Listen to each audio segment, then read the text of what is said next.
On this adventure, we're going beaver trapping, and then we're going to be skinning it out to work with its fur. And by the end of this, we're hoping to have some nice beaver fur that's soft and that we can turn into whatever we want. And this is going to be really fun because through this video, we're going to be setting a bunch of beaver traps, having some close calls, shooting some guns, driving the tractor. But without further ado, my buddy's coming up, so let's head on out there, get some of the beaver traps ready. Tonight, we're going to be setting the first beaver trap. Okay, we are here. Oh, we're loading up the trapping bucket.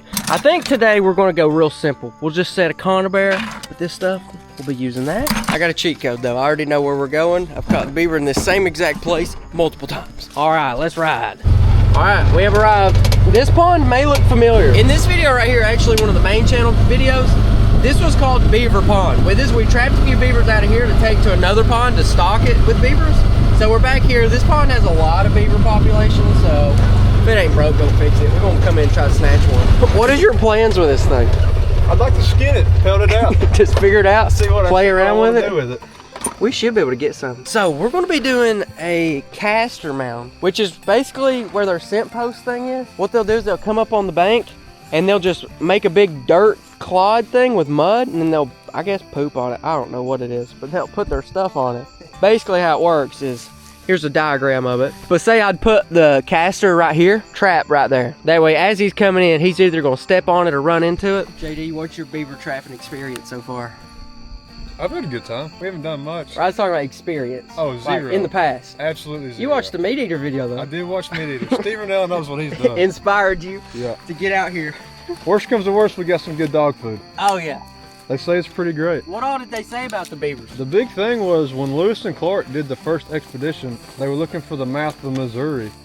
And so beavers at the time was everything that they used for winter clothing in Europe. And so when they come across, they had a massive beaver population across the mid to west United States. And when they got back, everybody left the colonies and went out west to go hunt beavers because basically beaver pelts was currency. So beavers were just the thing. Beavers were the thing. Dang, and then crazy. as population and industrial revolution came, they became less popular. Let's see. First, I'm gonna make the mound. I like to go ahead and find a place that's already like a natural funnel. So you can see here, they've already got like a little path coming through here. So I like to start with that. Makes my job a little bit easier because they've already picked out this path that they're coming up. I'll go ahead and get down. And I'm gonna make the mound right here. So if I put my trap right here, I'm just gonna make a mud pile pretty much. Oh yeah, there you go. So now we've just made a mud pile. See if you can hand me that, the 330 trap first. If it goes snap my screen, I don't know what to do. That means something bad happened. Set my trap. And then really, it's just like that. But from here, let me see my axe and the stake. I'm just gonna stake it in. Oh my gosh. Big hole? I think I found a real caster mound, and it's way bigger than mine. Yeah. I don't know if y'all can see that. That is a giant caster mound. I'm pretty sure. I don't know what else that would be though. A big old blob of meat. I mean, of dirt. From here, I'm just going to, I just need like 1 or 2 sticks just to poke right here. So I'll do one right there. That'll hold it, just wedge it into place. That way it don't fall down. And then I'll do another one on the other side and boom. So now that that's pretty well stable, now take the safeties off. So now the trap's ready to fire. Hand me the caster. Not gonna use your finger? No, I'm not gonna use it. Smell it though. It's different. It's not nasty. No, it ain't. It's got a different smell. Which I think they use it in perfume. They do. They also say behind their thumb is a little hole they secrete that out of in their hands. Oh, so it don't come out of their butt. No, it just travels through their back. I think it's their back paws. Well, that makes a lot more sense then. But it is a base for a lot of perfumes. That ought to be great. I think we'll leave it and we'll see what we can do tomorrow. I think this looks pretty good. We'll hope for the best. Beaver trap set. We'll see what happens tomorrow. The next day, we headed in to check the trap, but unfortunately, nothing had touched it. But since we're already out here, I decided to bring out a few more traps and get some more beaver sets in. The spot of choice is actually right here. You can see it's a natural funnel. Bam, man. This body of water, land, what do you call this? What do you call this? Pass through? Yeah, pass through, a little passage. I don't know. There's probably a fancy name out there, but there's one little ditch that connects it through water. And any animal is gonna wanna swim straight through that. So we're gonna set the beaver trap right here and we're gonna see if we can't catch one. I've got some trap setters. For this size 330, you pretty much have to have trap setters. But you're gonna grab it there, and then this uses leverage to push it together. And then once you get it closed, you come in and make sure that safety's on, and then you can let go and it should hold it together. So turn it over, do the next side. Maybe you can hold it with your legs here and then get the safety on, and it should be good there. Okay. But I'm just going to come in here, slide this right in the middle of the path. I'll kind of wiggle it into the ground. I'll kind of use the springs and I'll push them into the mud. And now that trap is in there pretty solid. I'll bring the chain up, I'll stake that later. But here's what we're going to do. But they're just going to swim through the path, which means they're going to be on top of the water swimming with their head up, because why wouldn't they? So what you do to make sure they go under the water is take another big stick, lay it across, that way they duck down, and whenever they duck down, they swim straight into the trap. Probably the worst thing that could happen to you is if a 330 gets latched on your arm. That may be one of the worst things that could happen. You really think it'd break your arm? I think it can, yeah. Yeah. Yeah. If you're unlucky, I think it definitely could. What I'm going to do now is find a big log like I mentioned. I can probably do this one, as long as it doesn't interfere with the trap. That one's a little too short. This one will do it.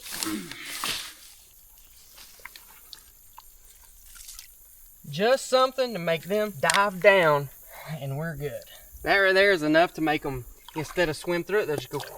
Now, I'm going to pull the safeties off. Be real careful, make sure you know right where the trap is at. This safety is now off. Now I do need to find a stake so I can stake it in. I'll just take a stake, stake it in, or if there's a tree close by, I can always take some wire and wire it into a tree. But, I don't know, I mean, there you go. You see how that's centered up?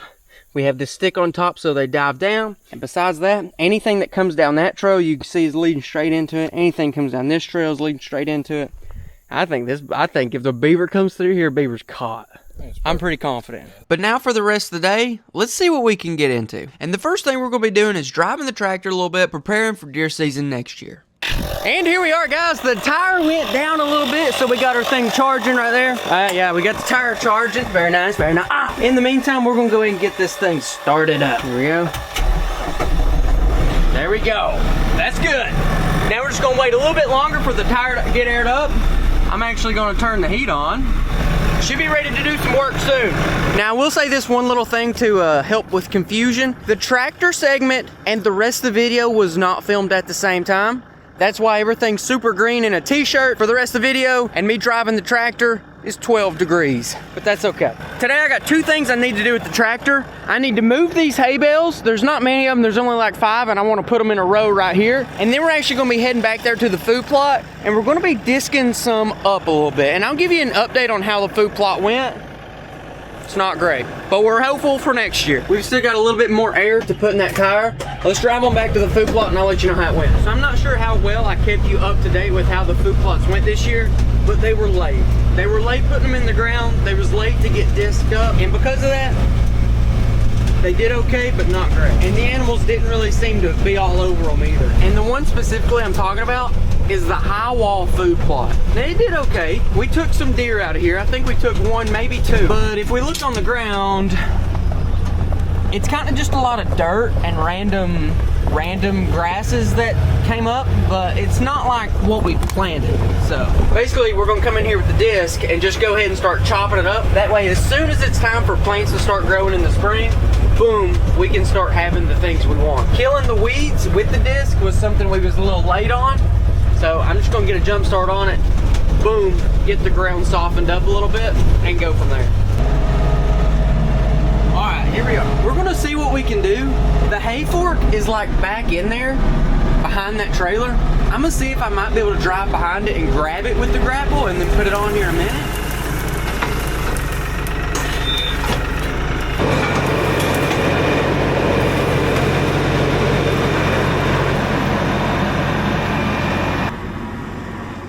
May not have been the prettiest, but it definitely worked.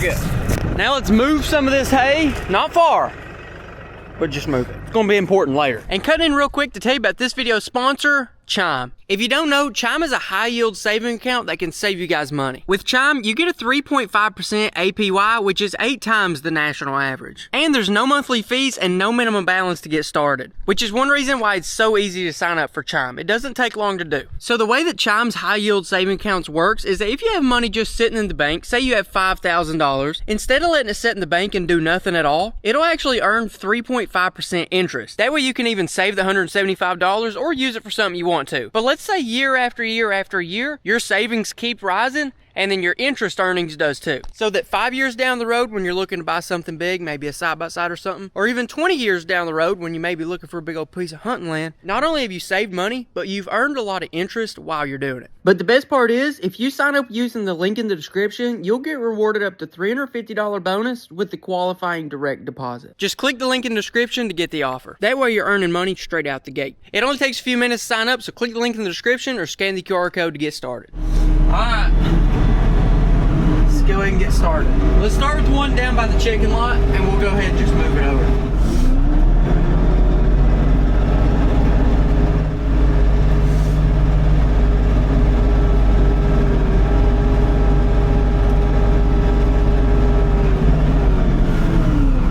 So with this hay fork, we should be able to just pretty much spear it all the way through and then pick it up and move it from there. So we're just gonna spear it, staying pretty level. There it is. Lift it up, and boom, that's how we pick up hay, and we can actually move it around. Pretty sweet, pretty sweet.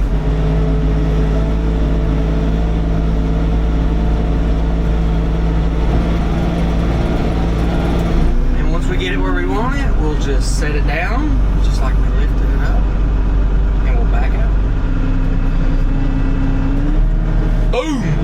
There we go. I'm gonna do that to the rest of them, and then we'll head on over there and start looking at the food plot.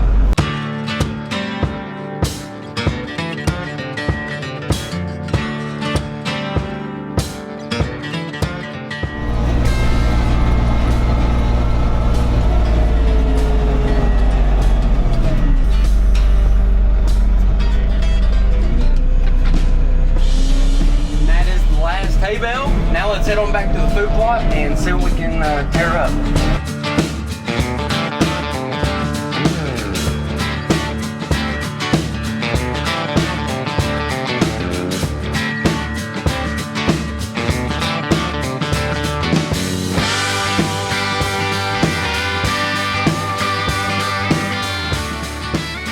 So I've already started a little bit. Over here you can see I've tilled a little bit. Over here you haven't. So I'm gonna go straight down on this line and we're just gonna go ahead and get started. I'm gonna put you guys looking right here as we set down the disc. Y'all are gonna be able to see exactly what's going on. Yeah, let's do it.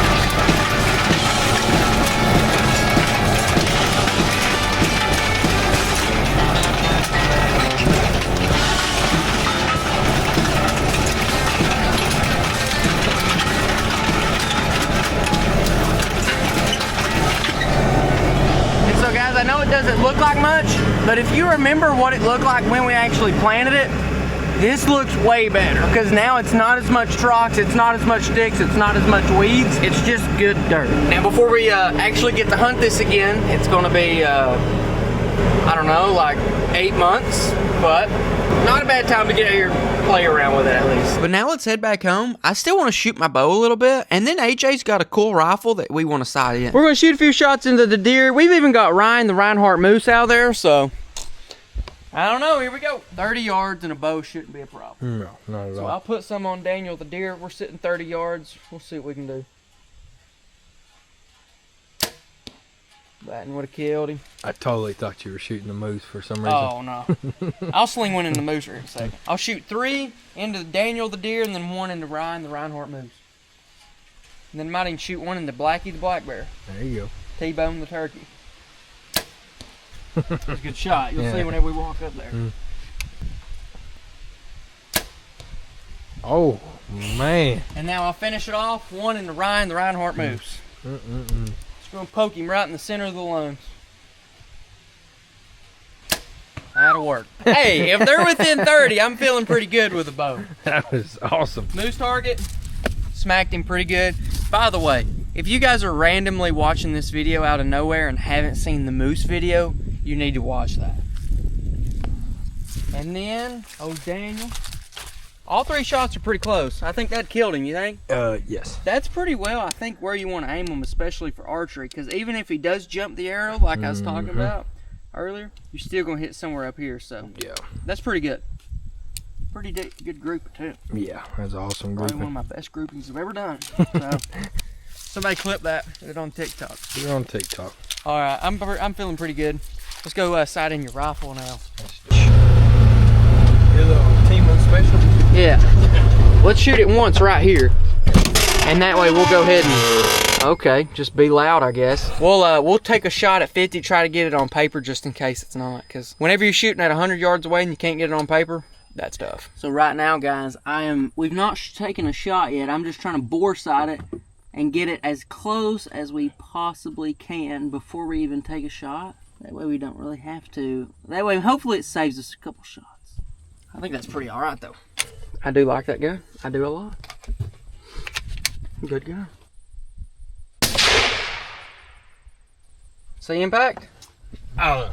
Alright, we'll have to go look. Oh, we're close. Just from that, we're only inch to the right.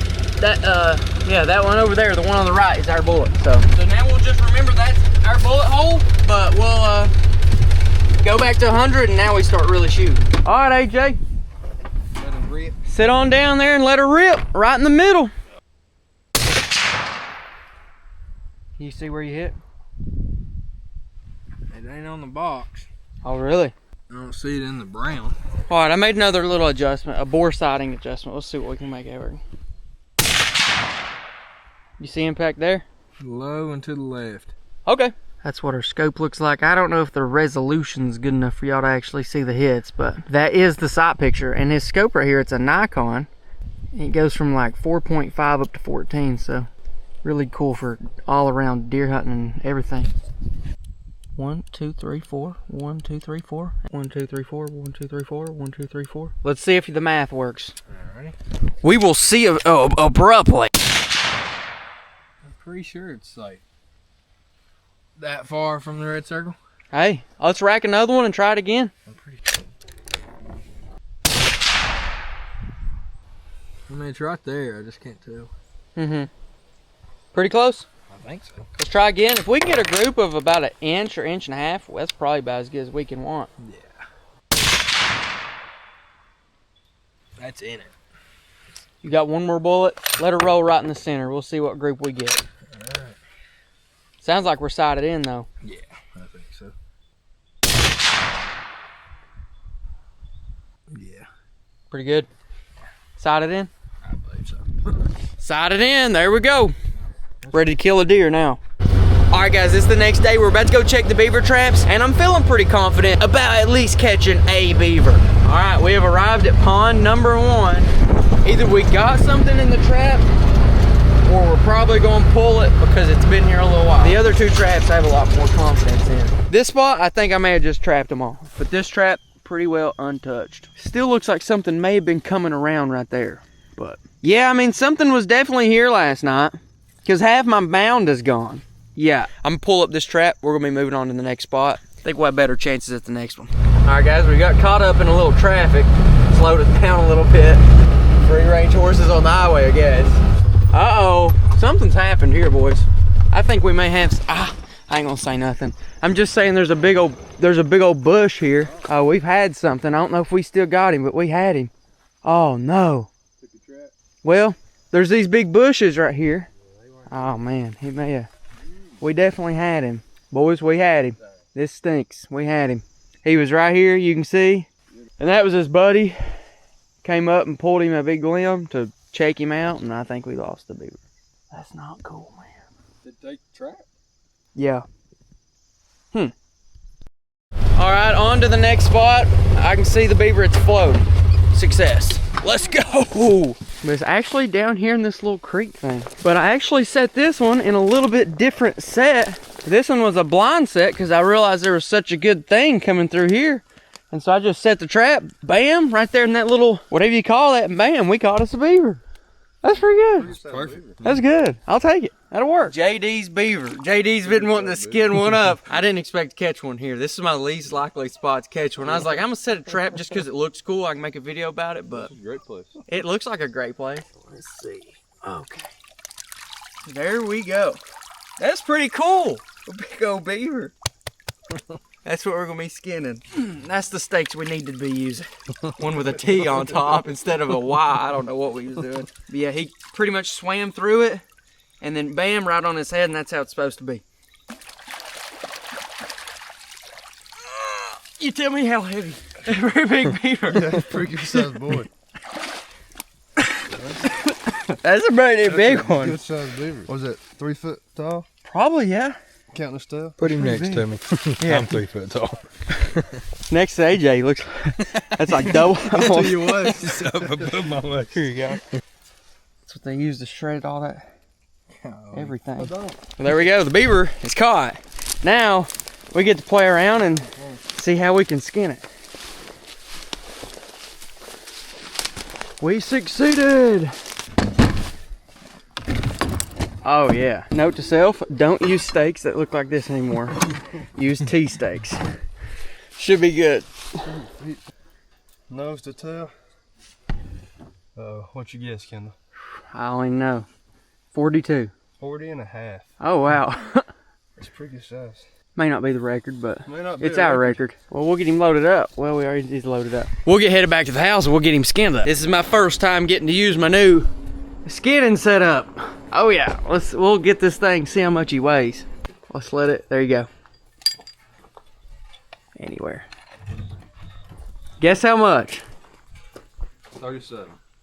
With I would say he's probably 47. he is 39.67. That's a big beaver. 40 pounds, that's pretty good. So how do you skin a beaver? You lay him on a table? Yeah, you can. Okay. Is that the best way? That's the best way, probably. Alright. Here you go, JD. Show us what you bought here. You got the skinning knife with the replaceable blades. A little bigger than I thought it was going to be. I should have got the small one. Oh, that's a pretty big one there. Yeah. So. Oh, that's good though. It's got the. Yeah. You can use all that stuff for deer too. Yeah, exactly. The smaller one would have been better on deer to get the throat. But we got a fleshing knife. Got the sharp edge for your fine fleshing, and then the rough edge for the fatter stuff that you don't care about. And then we got a gut hook on a razor blade. That's really cool. So our first step is going to be. Cut the hands and feet off. Okay. Break them off. Cut them off. And then we're going to keep on skinning. We'll let you know, guys, how it goes. YouTube don't like skinning, so I guess file a complaint or something. But we'll skin it. We'll let you know how. That's pretty good. That's great. Pretty good size pelt. Now we flesh it. Yep, now we flesh it. Oh, yeah. And do you know how much we're supposed to get off? No, you just get it down to where you feel good. They say if you don't get all of it off, the skin won't cure, and then the hair falls out after you dry it. So, I'd say if we can get about right there, get some good chunks out of it, some good peels, we'll be all right. You would think that the Indian would know. Hey. But I don't. I have to find you a real one, I guess. Here's the aftermath of the flesh and beam. Pretty good job. And here is the beaver hide. We're getting ready to stretch it out, and then do you have stuff to tan it, or do you dry it and then tan it? I think you dry it then tan it. Do you have the tanning stuff yet? No. No. It'll be on the way. Okay, yeah. I'll get it Yeah. tonight. It'll take a minute to. I didn't know when we were going to catch one. Right. So I didn't want to, you know what I'm saying? Yeah. Stretch it out a little bit. We'll see how far it goes. But oh, dude, that looks He good. peeled really good. Right there's the head, And I think, front arms. oh yeah. He'll stretch like a grip. He'll stretch good. Yeah. So it'll be a nice looking pelt. Meanwhile, let me show you what we've decided on the meat. We didn't cut off a lot of meat, but we cut off little chunks of the muscle because it's pretty bony, I guess. We're going to be grilling up some of this tonight. And then for the rest of it, I'm going to be chopping it up and giving it over there to Soap, Ed Special, Major Lambus, and Lil Ray, my hunting dogs. See if they like it. That'll be their feed for the day. JD's going to slap the water, see how loud he can get it. Yeah. Because that's what they'll do. They'll come up and slap their tails to try to scare you off. That's pretty wild. That first one was like a... That was perfect. It only bends one way too. Really? It'll curl this way, but not that way. So it like gets stiff when you smack. Oh, Beavers are wild animals. beavers are crazy. They're in fact a wild animal. Right, AJ. I'm just gonna poke it. Coming along pretty well. Yeah, it's doing pretty good. It's definitely circular. Stretching good. And now that the beaver hide's been skinned, fleshed, stretched, all that good stuff, let's fast forward 1 month later to see how the beaver hide is actually looking now. Hey, what's up, guys? I got asked the other day what the update was on the beaver pelt, and I'm here to tell you that we've got some bad news. The beaver pelt did not cure. We didn't get all the stuff off the skin, and so therefore we weren't able to get the skin to cure properly. Therefore, we had to abort the mission. But it was our first time, and we thought we would try it, and that's my fault. I'm thankful you guys were able to see it happen and see the process, and maybe next time we can show you the right way to do it and give you a good final product to see. If you want to watch some deer hunting videos, click right over here. Or for another beaver trapping video, click right over here.